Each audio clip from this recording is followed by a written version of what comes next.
Au Kenya, les activistes sonnent l'alarme. Des habitats des animaux sont menacés par le changement climatique et l'action de l'homme.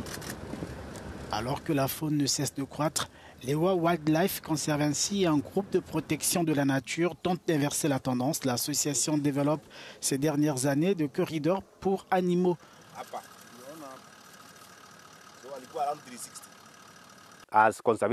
En tant que défenseur de la nature, vous devez examiner les tendances, les mettre en relation avec le changement climatique, les populations, les conflits entre l'homme et la faune et penser à l'avenir. En effet, il se peut que l'on apprécie de voir beaucoup d'éléphants ou de buffles.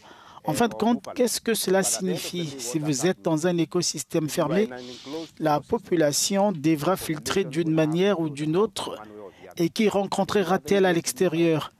Les attaques de représailles pourraient survenir. Il faut donc penser à l'avenir, ouvrir de nouveaux couloirs, relier sa réserve à d'autres. Une exigence dictée par une population faunique qui ne cesse d'augmenter.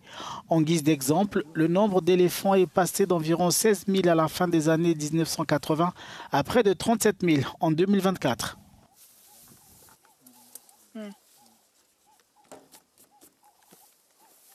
Le maintien de corridors sains est donc un facteur, mais il faut aussi surveiller correctement les effectifs.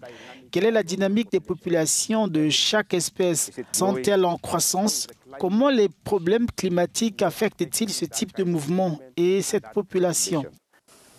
La question mérite d'être posée, le Kenya ayant enregistré au moins 180 incendies qui ont endommagé 1358 hectares de végétation dans tout le pays depuis le début de l'année, selon le service des forêts.